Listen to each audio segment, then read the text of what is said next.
The defense chiefs from Korea and U.S. have agreed to set the timing and conditions for the transfer of wartime operational control from Washington to Seoul by October. Experts are predicting the transfer date will be sometime in early 2020. Our Hyun-bin reports. The transfer of wartime operational control from Washington to Seoul topped the agenda of talks between Korean Defense Minister Kim Kwon-jin and U.S. Secretary of Defense Chuck Hagel at the ongoing Asia Security Summit, Shangri-La Dialogue, in Singapore over the weekend. Korea and the U.S. have agreed to set the date and conditions for the transfer by the annual security consultative meeting in October.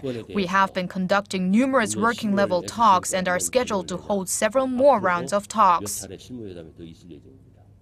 Experts say the transfer is likely to be pushed back 5 to 7 years and will take place in early 2020.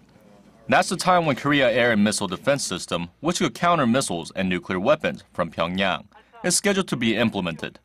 The question of whether the U.S.-led missile defense system will be implemented in Korea was not discussed during the meeting. Korea's defense ministry says there were no opposing views on Korea setting up its own missile defense system. As we've said in the past, we will establish our own missile defense system while enhancing interoperability with the U.S. Japan will not be included in our plan.